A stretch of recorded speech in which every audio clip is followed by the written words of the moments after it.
Você já se perguntou como foram os anos ocultos da vida de Jesus, aquele período quase silencioso nas Escrituras, mas que moldou o maior nome da humanidade? O que aconteceu entre seu nascimento milagroso e o início de seu ministério aos 30 anos?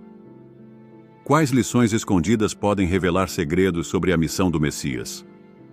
Prepare-se para descobrir detalhes surpreendentes sobre a infância, adolescência e juventude de Jesus. Um caminho marcado por simplicidade, mistério e preparação divina. Desde o momento em que nasceu, Jesus já carregava sobre si uma identidade única. O anúncio do anjo Gabriel à jovem Maria revelou que aquele menino não seria um bebê comum, mas o próprio Filho de Deus. Lucas 1:25. Porém, apesar dessa revelação celestial, Jesus cresceu como uma criança comum aos olhos humanos, em meio a uma família humilde. A infância de Jesus em Belém e depois em Nazaré não foi marcada por privilégios terrenos, mas por uma rotina simples, envolvida pelo amor e cuidado de seus pais. José, o homem escolhido por Deus para ser seu pai terreno, era um carpinteiro honrado, que sustentava sua família com o suor do trabalho manual. Maria, por sua vez, era uma mulher piedosa que ensinava ao pequeno Jesus as tradições da fé judaica.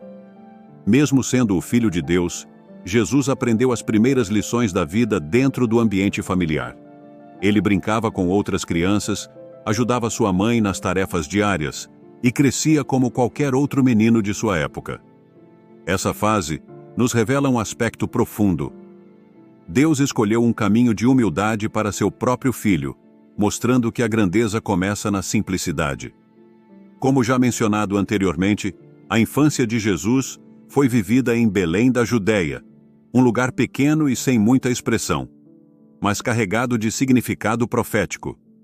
Belém era a cidade de Davi, e o nascimento do Messias ali cumpria a profecia de Miqueias 5:2. Mas tu, Belém Efrata, embora pequena entre os milhares de Judá, de ti sairá aquele que será o governante de Israel. Esse detalhe reforça como cada aspecto da vida de Jesus estava alinhado com as promessas divinas. Outro episódio marcante na infância de Jesus foi a fuga para o Egito. Após o nascimento, Herodes, temendo a chegada do rei prometido, ordenou a morte de todos os meninos com menos de 2 anos em Belém. José, avisado em sonho por um anjo, fugiu com Maria e o menino para o Egito. Mateus 2:13-15. Essa viagem não foi apenas uma medida de proteção, mas também o cumprimento de outra profecia. Do Egito chamei o meu filho. Oséias 11:1. A jornada para o Egito teria sido extremamente desafiadora, atravessando desertos e enfrentando perigos naturais e humanos. Essa fuga simboliza a perseguição que o povo de Deus enfrentou ao longo da história e a identificação de Jesus com os oprimidos desde os primeiros dias de sua vida. Após a morte de Herodes, José recebeu a orientação para voltar a Israel, estabelecendo-se na cidade de Nazaré, na Galileia. Nazaré era uma cidade desprezada na época, como evidenciado pela pergunta de Natanael: pode vir alguma coisa boa de Nazaré? João 1:46. Essa escolha divina enfatiza que Deus valoriza aquilo que o mundo despreza, preparando seu filho para viver em humildade e simplicidade. Curiosidade: segundo tradições judaicas, os pais costumavam ensinar aos filhos as Escrituras desde muito cedo. Podemos imaginar Maria contando ao pequeno Jesus histórias sobre Moisés, Davi e os profetas, sem imaginar que aquele menino um dia cumpriria cada uma dessas profecias. A adolescência de Jesus é um dos capítulos mais misteriosos da Bíblia, mas um pequeno relato nos dá um vislumbre profundo de sua maturidade precoce. Quando tinha apenas 12 anos, Jesus acompanhou seus pais até Jerusalém para celebrar a festa da Páscoa. Lucas 2:41-50. Conforme a tradição judaica, aos 12 anos, os meninos eram introduzidos na vida religiosa através da cerimônia do Bar Mitzvah, tornando-se filhos da lei. Embora o termo Bar Mitzvah não fosse usado formalmente na época, a prática de introduzir os jovens na vida religiosa já existia. Após a festa, enquanto seus pais voltavam para Nazaré, Jesus permaneceu no templo. Quando seus pais perceberam que ele havia ficado para trás, encontraram-no no templo, discutindo com os doutores da lei. Esse episódio revela não apenas sua inteligência precoce, mas também sua profunda compreensão das Escrituras. Aquela cena foi surpreendente. Como um menino tão jovem podia compreender as Escrituras com tamanha sabedoria? Os mestres ficaram admirados não apenas pelo conhecimento, mas pela profundidade de suas perguntas. Esse episódio não foi apenas uma demonstração de inteligência, mas um sinal de que a missão do Messias já estava se manifestando. Ao dizer, "Não sabíeis que me convém tratar dos negócios de meu Pai?" Lucas 2, 49. Jesus revelou que já tinha consciência de sua identidade divina. Mas mesmo com essa sabedoria impressionante, Jesus voltou com seus pais para Nazaré e permaneceu sujeito a eles, crescendo em graça e estatura diante de Deus e dos homens. Lucas 2, 52. Esse detalhe nos ensina que até mesmo o Filho de Deus passou pelo processo de obediência e aprendizado, respeitando a autoridade de seus pais terrenos. Dos 12 aos 30 anos, a Bíblia permanece quase em silêncio sobre a vida de Jesus. Esse período ficou conhecido como os Anos Ocultos. No entanto, mesmo sem muitos relatos, podemos imaginar como foram esses anos, com base na cultura e nas tradições judaicas. Sabemos que Jesus aprendeu a profissão de carpinteiro com José, Marcos 6:3. A palavra grega usada para carpinteiro é tekton, que pode se referir não apenas ao trabalho com madeira, mas também com pedra e metal. Essa profissão exigia habilidade, paciência e força física, qualidades que certamente moldaram o caráter de Jesus. Cada martelada e cada peça trabalhada por suas mãos pareciam um reflexo de sua futura missão. Assim como a madeira precisava ser lapidada para cumprir sua função, Jesus estava sendo moldado por Deus para cumprir o propósito mais sublime da história. Embora muitos vejam esse período como insignificante, ele revela a valorização divina do trabalho simples e honesto.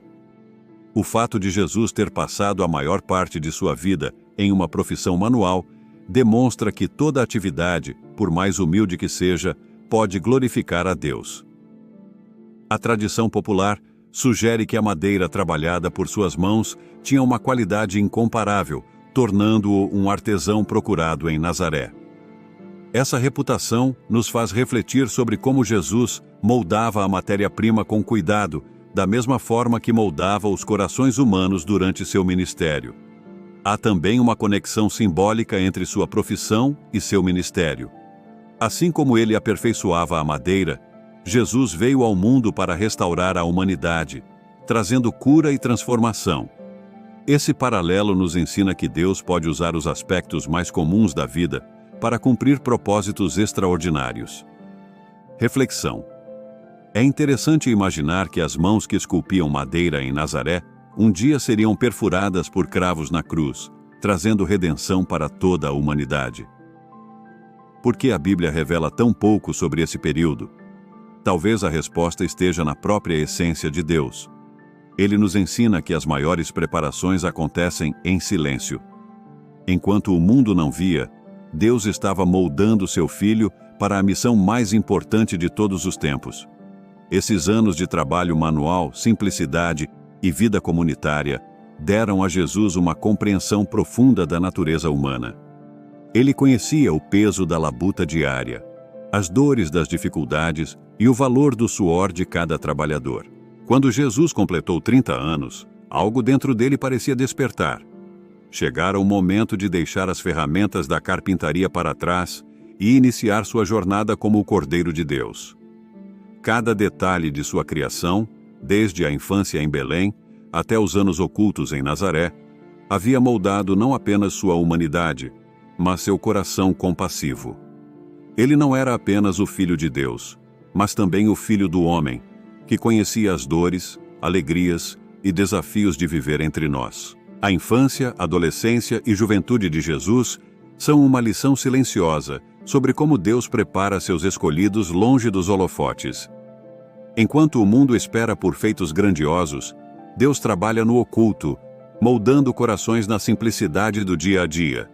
Se você sente que está passando por um período de anonimato, lembre-se que até mesmo Jesus foi preparado no silêncio antes de cumprir sua missão. Cada pequena tarefa, cada momento de espera e cada experiência cotidiana fazem parte do plano divino para a sua vida.